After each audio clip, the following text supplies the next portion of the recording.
അങ്ങനെ എല്ലാവരും പ്രതീക്ഷിച്ച ആ എക്സിറ്റ് പോൾ ഫലങ്ങൾ കഴിഞ്ഞ ദിവസം വന്നു കഴിഞ്ഞു. അത് സംബന്ധിച്ച് ഇന്നത്തെ പത്രങ്ങൾ എങ്ങനെയൊക്കെയാണ് വാർത്ത കൊടുത്തത് നോക്കാം. മലയാള മനോരമ കണ്ടില്ലേ?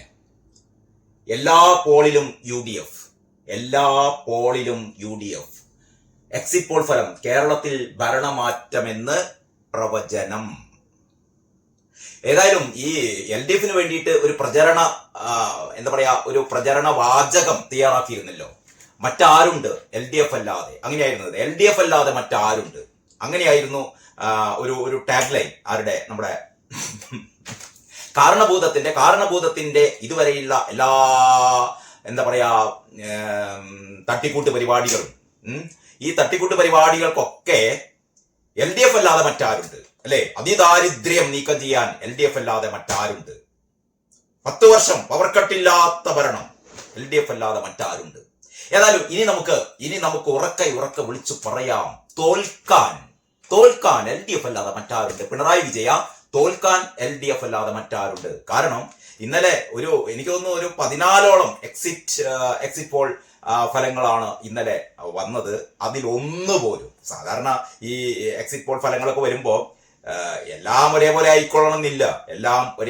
ആയിക്കൊള്ളണമെന്നില്ല. ഇപ്പൊ തമിഴ്നാടിന്റെ കാര്യത്തില് DMK തന്നെയാണ് അവിടെ വീണ്ടും വരാൻ പോകുന്നത് എന്നാണ് ഒട്ടുമിക്ക സർവേ ഫലങ്ങളും പറയുന്നത്. അതേ അവസരത്തിൽ അതല്ല, ADMK ആണ് വരാൻ പോകുന്നത്. പിന്നെ TVK കിട്ടുന്ന വോട്ടുകളുടെ എണ്ണത്തില് അതിലൊക്കെ വ്യത്യസ്തങ്ങളായ നിരീക്ഷണങ്ങളല്ല കേട്ടോ, ഇത് വ്യത്യസ്തങ്ങളായ ഈ സർവേ റിപ്പോർട്ടുകളാണ് പല ഏജൻസികളും മുന്നോട്ട് വെച്ചത്. പക്ഷെ കേരളത്തിന്റെ കാര്യത്തിൽ എല്ലാവർക്കും ഒരൊറ്റ അഭിപ്രായം മാത്രമാണ്. അഭിപ്രായമല്ല, എല്ലാവരും കണ്ടെത്തിയത് ഒറ്റ കാര്യം മാത്രമാണ്. അതായത് കേരള ജനത ഇനിയും ഈ പണ്ടാറും കുരിപ്പ് എന്നൊക്കെയാണ് നമ്മൾ സാധാരണ നാടൻ ഭാഷയിൽ പറയാ, രക്ഷപ്പെടുകയാണ്. പിണറായി വിജയന്റെ കഴിഞ്ഞ 10 വർഷത്തെ നെറികെട്ട സാധാരണ ജനങ്ങളുടെ നേർക്ക് ധാർഷ്ട്യം, അഹങ്കാരം വീട്ടിൽ പോയി ചോദിക്ക് അല്ലേ? മാറി നിൽക്ക്, കടക്ക് പുറത്ത്. എല്ലാറ്റിനും ഞാൻ പല വീഡിയോകളും പറഞ്ഞതാണ്, ജനങ്ങൾ പറയും.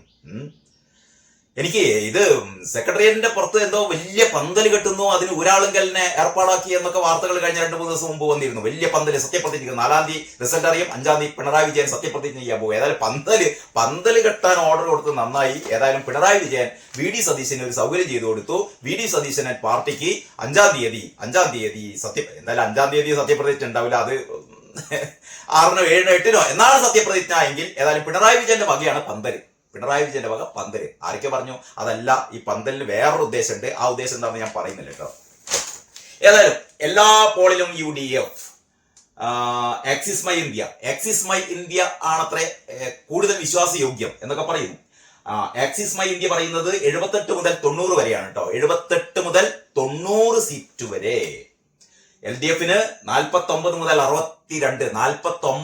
62. കഴിഞ്ഞ തവണ 99 സീറ്റുമായി വന്ന ആൾക്കാരാണ്. അതേസമയത്ത് NDAക്ക് 3 സീറ്റ് വരെ കിട്ടാമെന്നും പറയുന്നു ആക്സിസ് മൈ ഇന്ത്യ. ഇനി JVC പറയുന്നത് UDFന് 84 വരെ കിട്ടാം. മാട്രിക്സ് പറയുന്നു 75 വരെ കിട്ടാം. പീപ്പിൾസ് പൾസ് പറയുന്നു 80 വരെ കിട്ടാം. PMark പറയുന്നു 79 വരെ കിട്ടാം. പീപ്പിൾസ് ഇൻസൈറ്റ് പറയുന്നു 76 വരെ കിട്ടാം. CNN ന്യൂസ് 18 പറയുന്നു 80 വരെ കിട്ടാം. പോൾ ഓഫ് പോൾസ് NDTV പറയുന്നു 75 വരെ കിട്ടാം. ഓക്കെ, ഇതിന്റെ വാർത്ത എന്താന്ന് വെച്ചാല്, കേരളത്തിൽ ഭരണമാറ്റം പ്രവചിച്ച് എക്സിറ്റ് പോളുകൾ. 10-ലേറെ എക്സിറ്റ് പോൾ ഫലങ്ങളും UDFന് വ്യക്തമായ ഭൂരിപക്ഷം പ്രവചിക്കുന്നു. അങ്ങനെ പോകുന്നു. ഇനി അതിൽ കൂടെ മലയാള മനോരമ ഒരു സർവേ നടത്തിയിരുന്നു. Manorama news C voter exit poll. Manorama നടത്തിയ സി വോട്ടർ എക്സിറ്റ് പോളിൽ UDFന് അവർ പറയുന്നത് 94 സീറ്റ് വരെ എന്നാണ്. 94 സീറ്റ് വരെ. എന്റെ മനസ്സിൽ പെട്ടെന്ന് വരുന്നത് എന്താണെന്നറിയോ? അതായത് ഈ വോട്ടെടുപ്പ് കഴിഞ്ഞ ഉടനെ എനിക്ക് തോന്നുന്നു ആ രാത്രി തന്നെയാണ് പ്രവചന താരം നമ്മുടെ CP റാഷിദ്, ഈ സോഷ്യൽ മീഡിയയിലെ പ്രവചന താരമായ CP റാഷിദ് കഴിഞ്ഞ ഒരു 3-4 വർഷത്തിനിടയിൽ 17 തിരഞ്ഞെടുപ്പുകളുടെ പ്രവചനങ്ങൾ നടത്തിയിരുന്നു. അതിൽ 2 മാത്രമാണ് ഹരിയാനയും പിന്നെ ഏതാണ് ചേലക്കര ഉപതെരഞ്ഞെടുപ്പിലും ഹരിയാനയിലും മാത്രമേ CP റാഷിദിന്റെ പ്രവചനങ്ങൾ തെറ്റിയിട്ടുള്ളൂ. ബാക്കി 15 കൃത്യമായി എന്ന് പറഞ്ഞാൽ കഴിഞ്ഞ 2021 പിണറായി വിജയനാണ്. പിണറായി വിജയൻ 100 സീറ്റുകളോടെ അല്ലെങ്കിൽ 90-100 ഇടയിലുള്ള സീറ്റുകളോടെ അധികാരത്തിൽ വരുമെന്ന് പ്രവചിച്ച ആളാണ് CP റാഷിദ്. അതേപോലെ തന്നെ കഴിഞ്ഞ 2021 99 സീറ്റോടെ പിണറായി വിജയൻ അധികാരത്തിലെത്തി. ഇപ്പോഴത്തെ CP റാഷിദ് പറഞ്ഞത് എന്തായിരുന്നു അറിയോ? 91 മുതൽ 102 വരെ സീറ്റുകൾക്ക് UDF അധികാരത്തിൽ വരാമെന്നാണ് പറയുന്നത്. അപ്പോൾ CP റാഷിദ് പറയുന്നത് 102 വരെ കേട്ടോ, 91 മുതൽ 102 വരെ. മലയാള മനോരമ പറയുന്നു UDFന് 94 സീറ്റ് വരെ. ഈ ആക്സിസ് മൈ ഇന്ത്യ അത്ര പറയുന്നത് 90 സീറ്റ് വരെ. അപ്പൊ 90, 94, 102. ഇന്നലെ ഏഷ്യാനെറ്റിന്റെ ചർച്ചയിൽ ബി അശോകിന് സസ്പെൻഷൻ എന്ന് പറഞ്ഞ വാർത്ത ഉണ്ട് കേട്ടോ. സർക്കാർ നയങ്ങളെ വിമർശിച്ചു, സർവീസ് ചട്ടങ്ങൾ ലംഘിച്ചു എന്നിവ കാരണങ്ങളാൽ സൈനിക ക്ഷേമ വകുപ്പ് പ്രിൻസിപ്പൽ സെക്രട്ടറിയും കാർഷിക സർവകലാശാല വൈസ് ചാൻസലറുമായ ബി അശോകിന് സസ്പെൻഷൻ. ബി അശോക് ഇന്നലെ ഏഷ്യാനെറ്റിന്റെ ചർച്ചയിൽ പറഞ്ഞു, ഞാൻ ഈ എക്സിറ്റ് പോൾ ഫലങ്ങളൊന്നും വിശ്വസിക്കുന്നില്ല. ആ എക്സിറ്റ് പോൾ ഫലങ്ങളിൽ 90 പരമാവധി UDFന് കിട്ടുമെന്ന് പറഞ്ഞാൽ അങ്ങനെയൊന്നല്ല. ഏതാണ്ട് 95, 100 അടുത്ത് UDFന് കിട്ടുമെന്നാണ് ബി അശോക് എന്ന് പറയുന്ന IAS ഉദ്യോഗസ്ഥൻ പറയുന്നത്, പ്രിൻസിപ്പൽ സെക്രട്ടറി പറയുന്നത്. കാരണം അത്രയും നെറികെട്ട, അത്രയും ക്രൂരനായ, അത്രയും വിവരദോഷിയായ പിന്നെ ഒരുപാട് വിശേഷങ്ങൾ പിണറായി കാരണഭൂതത്തിനെതിരെ ബി അശോക് പറഞ്ഞിരുന്നു കേട്ടോ. ഇതുകൊണ്ടൊക്കെ തന്നെ എന്ന് പറഞ്ഞാൽ അശോക് പറയുന്ന ഒരു കാര്യമുണ്ട്. അതായത് ഈ വോട്ടിംഗിലെ ഷിഫ്റ്റ് സാധാരണ തീരുമാനിക്കുക എന്ന് പറഞ്ഞാൽ നിഷ്പക്ഷരായി നിൽക്കുന്ന ആൾക്കാർ കുറെ ആൾക്കാർ UDFന് വോട്ട് ചെയ്യും, കുറെ ആൾക്കാർ LDFന് വോട്ട് ചെയ്യും. അതാണ് അവരുടെ ഒരു നിരീക്ഷണം അനുസരിച്ച് അങ്ങനെയാണ് ഭരണം മാറുക. പക്ഷെ ഇപ്രാവശ്യം അത് കൂടാതെ മറ്റൊരു ഫാക്ടർ കൂടി വന്നിട്ടുണ്ട്. അതായത് CPM-നുള്ളിലെ നല്ല CPM-കാർ അവർ വോട്ട് മാറ്റി ചെയ്തിട്ടുണ്ട്. പക്ഷെ അത് അവർ തുറന്നു പറയില്ല. അതുകൊണ്ടൊക്കെ തന്നെ ഈ 90 നിൽക്കില്ല, 94 നിൽക്കില്ല. എനിക്ക് തോന്നുന്നത് CP റാഷിദിന്റെ 100+, നേരത്തെ സതീശൻ പറഞ്ഞ, അല്ലെങ്കിൽ നേരത്തെ UDFിലെ പല നേതാക്കന്മാരും പറഞ്ഞ ആ രീതിയിലേക്ക് എന്താ പറയാ ഈ ഫൈനൽ റിസൾട്ട് വരുമെന്ന് തന്നെയാണ് ഞാൻ കരുതുന്നത്. ഏതായാലും ആ പന്തലിൽ, പിണറായി വിജയൻ കെട്ടിയ പന്തലിൽ VD സതീശൻ അല്ലെങ്കിൽ രമേശ് ചെന്നിത്തല അല്ലെങ്കിൽ KC വേണുഗോപാൽ, അത് ആരെയെന്ന് നമുക്ക് ആരെങ്കിലും ആട്ടെ UDFിലെ ഏതെങ്കിലും കരുത്തനായ ഒരു നേതാവിന്റെ കീഴിൽ. അപ്പോഴാണ് PMA സലാം പറഞ്ഞത്, ലീഗിന്റെ നേതാവ് PMA സലാം പറഞ്ഞു, ആ വോട്ടെടുപ്പ് നടന്നത് ഒരു 2 ആഴ്ച കൂടി കഴിഞ്ഞിട്ടോ ആണ് വോട്ടെടുപ്പ് നടന്നിരുന്നത് എങ്കിൽ 2 ആഴ്ചയും കൂടി കഴിഞ്ഞിട്ടാണ് വോട്ടെടുപ്പ് നടന്നിരുന്നത് എങ്കിൽ 140 സീറ്റും UDFിന് കിട്ടുമായിരുന്നു. അതിശോക്തിയല്ല കേട്ടോ, അതിശോക്തിയല്ല. കാരണം ഈ എരിപൊരി സഞ്ചാരം കൊള്ളുന്ന ഈ ഉഷ്ണകാലത്ത്, ഈ വേനൽക്കാലത്ത് പവർ കട്ടും ലോഡ് ഷെഡിങ്ങും സമയം പറയാതെ പവർ കട്ടും ലോഡ് ഷെഡിങ് നടപ്പിലാക്കിക്കൊണ്ട് ജനങ്ങളെ ഇങ്ങനെ ദ്രോഹിച്ച പിണറായി സർക്കാരിനെതിരെ ആരാ വോട്ട് ചെയ്യുക? എന്നിട്ട് പറയുന്നത് 10 വർഷം പവർ കട്ടില്ല, ലോഡ് ഷെഡിങ് ഇല്ല എന്ന് പറഞ്ഞിട്ട് ജനങ്ങളെ മുഴുവൻ ഇതൊക്കെ നെറികേട് മാത്രമല്ല ഉത്തരവാദിത്തമില്ലായ്മയും എന്ന് പറഞ്ഞാൽ എങ്ങനെയാണ് കാര്യങ്ങൾ നിർവഹിക്കേണ്ടതെന്ന് അറിയില്ല. KCBക്ക് എങ്ങനെ കാര്യങ്ങൾ, KCBക്ക് മാത്രമല്ല അതിന്റെ തലപ്പത്തിരിക്കുന്ന പിണറായി വിജയൻ അറിയില്ല. കാരണം KCBക്ക് പ്രത്യേകിച്ച് ഒന്നും ചെയ്യാനില്ല. വൈദ്യുതി കൂടുതൽ ഉത്പാദിപ്പിക്കുന്നില്ല. ഒരു യൂണിറ്റ് പോലും വൈദ്യുതി കൂടുതൽ ഉത്പാദിപ്പിക്കുന്നില്ല. പകരം എന്താണ്, അന്യ സംസ്ഥാനങ്ങളിൽ നിന്ന് വൈദ്യുതി വാങ്ങുന്നു. ഈ വാങ്ങൽ പോലും ഉമ്മൻചാണ്ടിയുടെ ഭരണകാലത്ത് 3 രൂപ 49 പൈസക്ക് 30 വർഷത്തേക്ക് കരാറാക്കിയതായിരുന്നു വൈദ്യുതി. അത് ഒഴിവാക്കി. കാരണം എന്താണ്, അതുപോരാ, ഇപ്പൊ വാങ്ങുന്നത് 10, 15, 20 രൂപക്ക്. കാരണം ഇതിന്റെ ഇടയിൽ നാളെ പുറത്തിറങ്ങാൻ പോകുന്ന പുസ്തകം നമ്മുടെ ബിജു പ്രഭാകരന്റെ മുൻ IAS ഉദ്യോഗസ്ഥനായ ബിജു പ്രഭാകരന്റെ പുസ്തകത്തിലുണ്ട് വളരെ കൃത്യമായ അഴിമതിയുടെ കഥകൾ. ഇതും പിന്നെ നമ്മളെ വയനാട്ടിലെ വിള്ളലെല്ലാം തലേ തോർത്തിട്ട് നടക്കുകയാണ് സഖാക്കന്മാരൊക്കെ. മുസ്ലിം ലീഗ് 51 വീടുകളിൽ ആൾക്കാരെ പാർപ്പിച്ചു. ഗംഭീരമായ വീട്ടിൽ കയറി കൂടൽ കഴിഞ്ഞു. അതൊക്കെ കഴിഞ്ഞിട്ട് ഏറ്റവും അധികം വികാരസ്പർശിയായത് സാദിഖ് അലി തങ്ങൾ പറഞ്ഞതാണ് കേട്ടോ. അതായത് ഇനി മുതൽ ഇത് മുസ്ലിം ലീഗിന്റെ വീടുകൾ ആരും പറഞ്ഞു പോകരുത്, ഈ വീടുകൾ അത്രയും ഇവർക്ക് അവകാശപ്പെട്ടതാണ്, ഇനി ആരും ഇത് മുസ്ലിം ലീഗിന്റെ വീടുകളാണെന്ന് പറയുന്നത്. അപ്പോഴാണ് എളുപ്പമാനില്ലാത്ത സഖാക്കള് നമ്മളെ പൈസ കൊണ്ട് അവിടെ നിർമ്മിച്ചുകൊണ്ട് വീട്, ഇത് CPM-ന്റെ വീട് എന്ന് പറഞ്ഞുകൊണ്ടിരിക്കുന്നത്. ഇങ്ങനെ ഇത്ര നെറികേടുള്ള CPM-കാര് തോറ്റെങ്കിൽ അതിലെന്ത് അത്ഭുതമുള്ളത്? ഒരു അത്ഭുതമില്ല. അപ്പൊ ഏതായാലും അങ്ങനെയാണ് മലയാള മനോരമയുടെ തലക്കെട്ട്. ഇനി മാതൃഭൂമി പറയുന്നത് അറിയോ? എക്സിറ്റ് പോൾ കേരളത്തിൽ UDFന് മുൻതൂക്കം, ബംഗാളിലും അസമിലും BJP, തമിഴ്നാട്ടിൽ DMK എന്ന് മാതൃഭൂമി പറയുന്നു. ഇനി നമ്മുടെ കേരള കേരളം ചെയ്ത എക്സിറ്റ് പോളിൽ കേരളം വലത്തോട്ട്. UDF 70 മുതൽ 90 വരെ, LDF 49 മുതൽ 69 വരെ. 30 ഒന്നുകിൽ 30 സീറ്റ് കുറയും, അല്ലെങ്കിൽ 50 സീറ്റ്. 99 49ലേക്ക് 50 സീറ്റ് എന്ന് പറഞ്ഞാൽ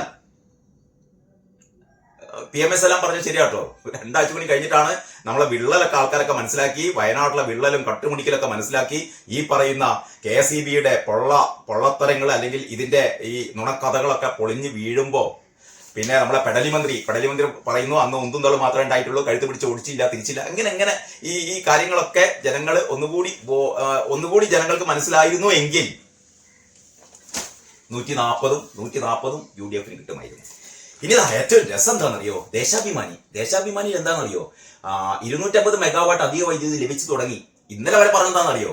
ഇത് അധിക വൈദ്യുതി വന്നു കഴിഞ്ഞാൽ ഇതൊക്കെ പൊട്ടി വീഴും, ഈ നമ്മുടെ ലൈനൊക്കെ പൊട്ടി വീഴും. അതുകൊണ്ടാണ് ഇടയ്ക്കിടയ്ക്ക് ഇങ്ങനെ ഡ്രിപ്പായി പോകുന്നത്. അതുകൊണ്ടാണ് ഈ പവർ കട്ട് ലോഡിംഗ് അല്ല, PLM പീക്ക് ലോഡ് മാനേജ്മെന്റ് നടത്തുന്നത്. അതുകൊണ്ടാണെന്ന് പറയുന്നത്.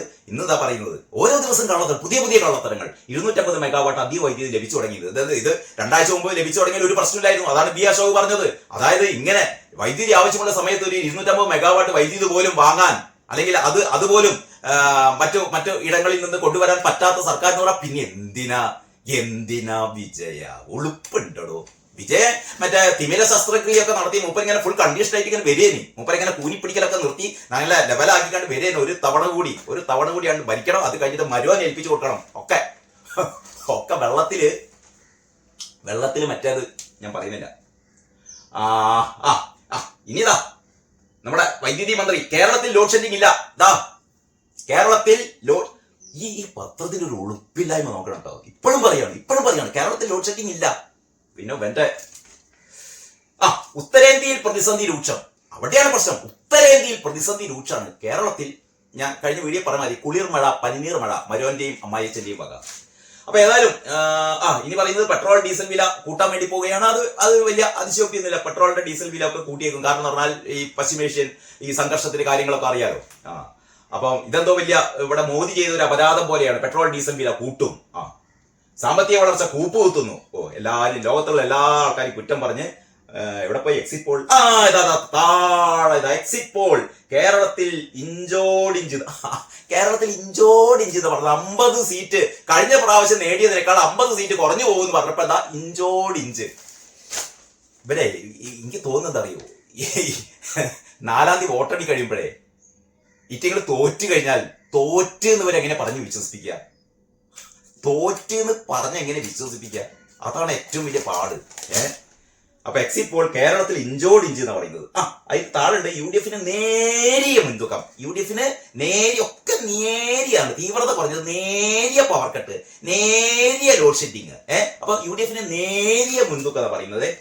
അതിൽ മുഴുവൻ കള്ളക്കഥകളാണ്. അതായത് സംസ്ഥാനത്ത് UDF നേരിയ മുൻതൂക്കം പ്രവചിച്ച എക്സിറ്റ് പോളുകൾ 70 മുതൽ 80 സീറ്റ് വരെയാണ് മിക്ക സർവേകളും UDF പ്രവചിക്കുന്നത്. ഈ ആക്സിസ് മൈ ഇന്ത്യ 90 വരെ പറഞ്ഞിട്ടുണ്ട്. അത് മിണ്ടുന്നില്ല. ആക്സിസ് മൈ ഇന്ത്യ ഇവർ കണ്ടിട്ടില്ല, അത് കാണില്ല. Axis my India 90 seat UDF കിട്ടുമെന്ന് പറഞ്ഞാൽ ഇറ്റിങ്ങൾക്ക് കാണൂല. അപ്പം കണ്ണിൽ തിമിരം ബാധിക്കും. ഏതായാലും പിണറായി വിജയന്റെ തിമിരം മാറ്റിയല്ലോ.